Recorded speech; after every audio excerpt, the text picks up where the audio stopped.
Pendant ses 40 ans de vie à Rome, le chemin néocatéchuménal a été source de force apostolique parmi les laïcs et les prêtres. Benoît XVI l'a affirmé en s'adressant aux représentants du mouvement néocatéchuménal de son diocèse, arrivé il y a 40 ans à la paroisse des Martyrs canadiens et présent aujourd'hui dans 103 paroisses de Rome. Le pape a qualifié l'œuvre missionnaire du chemin de printemps d'espérance pour le diocèse et il a souligné que le travail apostolique sera d'autant plus efficace qu'il se fera en union avec toute l'Église. Il a en effet déclaré que la pastorale intégrée à toutes les réalités ecclésiales est à l'avantage d'une vaste activité missionnaire qui engage tous les fidèles. Il a souligné que l'approbation récente des statuts est un signe d'estime de la part de l'Église qui a voulu manifester sa reconnaissance pour le grand nombre de vocations sacerdotales et religieuses nées au sein des communautés. Enfin, le pape a salué les 200 nouvelles familles qui partent en mission.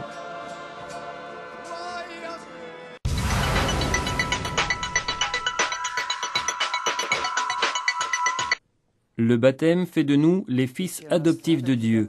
Benoît XVI l'a rappelé à l'homélie de la messe célébrée à la chapelle Sixtine, au cours de laquelle il a administré le baptême à 13 enfants.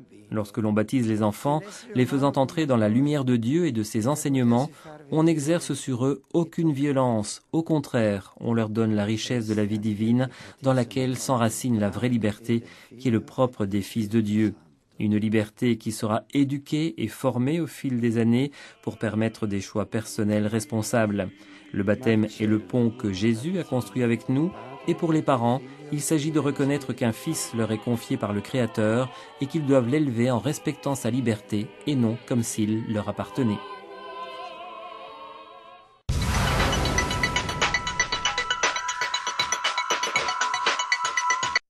Par le baptême, l'homme entre en relation avec Dieu. Benoît XVI l'a redit en s'adressant aux fidèles avant de réciter l'Angélus. Il a souligné que les parents chrétiens doivent éduquer leurs enfants selon l'Évangile. Et à ce propos, il a fait allusion à la 6e rencontre mondiale des familles qui aura lieu très prochainement à Mexico et qui portera précisément sur la famille, éducatrice des valeurs humaines et chrétiennes. Le pape sera représenté à Mexico par le cardinal Tarcisio Bertone, secrétaire d'État. Benoît XVI a déclaré qu'il participerait par la pensée et la prière à cet événement extraordinaire.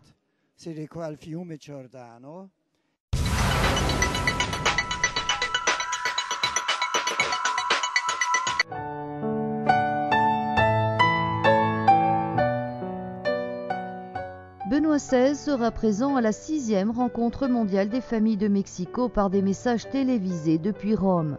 Le pape participera dimanche prochain, 18 janvier, à la célébration de la messe et il en présidera la clôture en direct. Il s'adressera à tous les fidèles, leur donnera sa bénédiction et annoncera le nom de la ville où aura lieu la prochaine rencontre mondiale des familles. Je tiens à souligner la sensibilité du pape qui, ne pouvant se rendre personnellement à Mexico pour les raisons que l'on connaît, a nommé pour le représenter rien de moins que le secrétaire d'État, son plus proche collaborateur. Pour le Mexique, ce geste du pape est une autre manière de manifester sa présence et sa proximité aux participants à cette rencontre mondiale des familles. Le pape est avec nous, il est avec nous surtout parce qu'il est dans le cœur de tous les catholiques.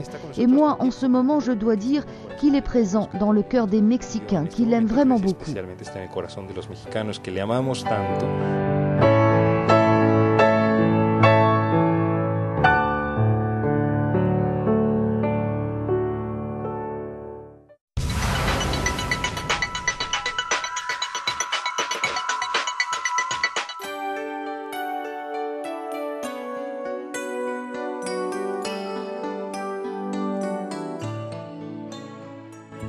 Le pape a décidé d'accorder l'indulgence plénière aux participants à la 6e rencontre mondiale des familles et à tous ceux qui, ne pouvant participer à l'événement, s'y uniront par la prière, comme le confirme le cardinal Ennio Antonelli, président du Conseil pontifical pour la famille. Le Saint-Siège, le pape, accorde l'indulgence plénière non seulement à ceux qui participent physiquement à la manifestation de Mexico, mais également à tous ceux qui la suivent dans les médias.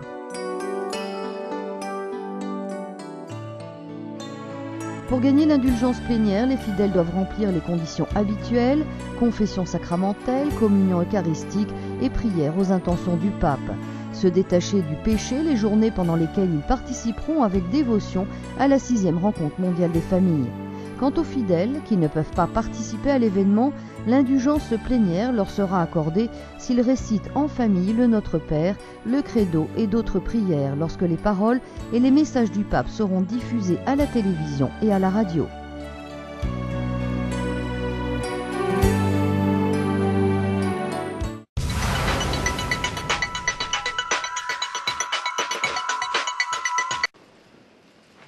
Seuls des styles de vie dictés par la sobriété, la solidarité et la responsabilité favorisent la construction d'une société plus juste et d'un avenir meilleur pour tous. C'est la réflexion proposée ce matin par Benoît XVI aux administrateurs de la région du Latium, de la municipalité et de la province de Rome, reçus en audience au Vatican.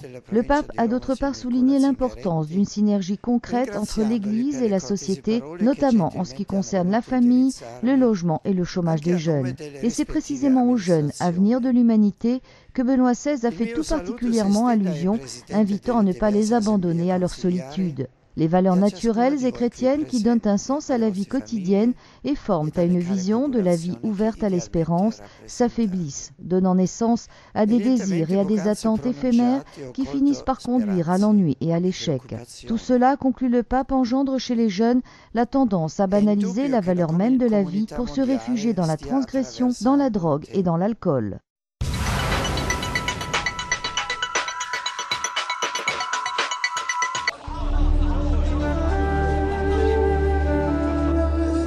L'observateur permanent du Saint-Siège demande à l'ONU d'intervenir activement pour arrêter le conflit dans la bande de Gaza. Un appel que Monseigneur Silvano Tomasi a lancé durant son intervention à la 10e session spéciale du Conseil des droits de l'homme des Nations Unies en cours à Genève.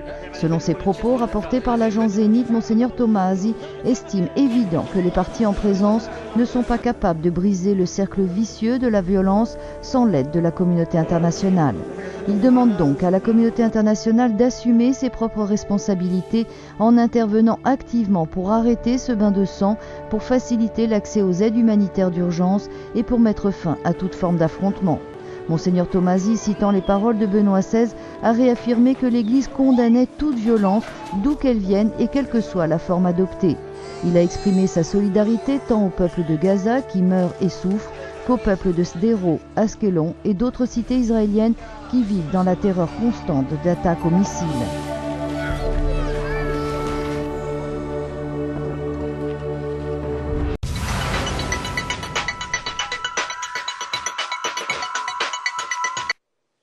Si nous nous conformons à la parole de Dieu, il nous est possible de transformer en source de paix et en source de joie les épreuves qui font inévitablement partie de notre pèlerinage terrestre. Ce sont les propos tenus par Benoît XVI à la fin des obsèques du cardinal Pio Laghi, célébrés ce matin par le cardinal Angelo Sodano, doyen du Sacré Collège. Le cardinal Laghi, préfet émérite de la Congrégation pour l'éducation catholique, est décédé dans la nuit de samedi à dimanche à l'âge de 86 ans des suites d'une grave maladie. Évoquant la personnalité du cardinal Laghi, le pape l'a qualifié de serviteur fidèle du Père Céleste. Ordonné prêtre en 1946, il est entré au service du Saint-Siège. En mars 1952, il a obtenu son diplôme en théologie et droit canon.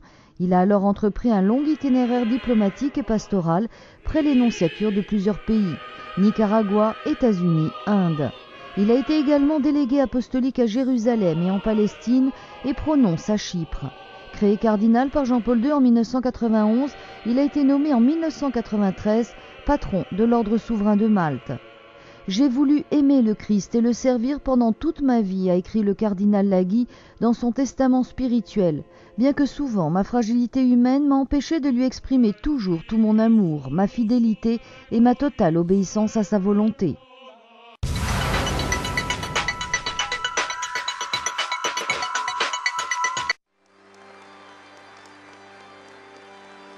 Benoît XVI a repris aujourd'hui, au cours de l'audience générale, sa réflexion sur les lettres de saint Paul. Commentant plus particulièrement la lettre aux Colossiens et la lettre aux Éphésiens, il a souligné que le Christ y est présenté comme le chef, la tête de l'Église qu'il guide, nourrit et garde unie. Le Christ est en même temps au sommet du cosmos, car en lui, l'univers entier est récapitulé. L'apôtre met au centre de ses textes le dessein insondable de Dieu sur l'homme qui ne s'accomplit pleinement que dans le Christ. Dans ses salutations en plusieurs langues, le pape a rappelé le pèlerinage ces jours-ci en Italie des reliques des bienheureux Louis et Zélie Martin, les parents de Sainte Thérèse de Lisieux.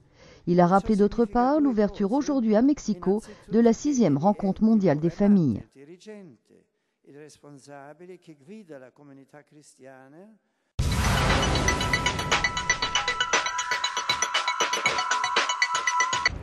Le Vatican est à la pointe en matière d'observation et de recherche des planètes et des étoiles. Fort de ces deux observatoires, l'un aux États-Unis, l'autre dans la région de Rome, il participe pleinement à l'année internationale de l'astronomie organisée en l'honneur des 400 ans des premières découvertes à la lunette astronomique par Galilée. Lors de l'ouverture de cette année spéciale au siège de l'UNESCO à Paris, on notait en effet la présence d'un groupe de jésuites venus représenter l'Observatoire astronomique du Vatican. Un événement qui inaugure une série de manifestations destinées à montrer que l'Église est favorable au progrès de la science. C'est ce que le pape Léon XIII avait tenté de montrer en créant en 1891 l'Observatoire astronomique du Vatican. Il y aura d'abord cette année la publication au printemps d'un livre sur l'histoire des rapports entre l'Église et l'astronomie. Puis au mois de juin, l'Observatoire organisera une conférence internationale sur le rôle des astronomes dans la société du XXIe siècle. Les plus curieux devront attendre le mois d'octobre pour observer en réalité les instruments historiques prêtés pour l'occasion par les musées italiens lors d'une exposition organisée par les musées du Vatican.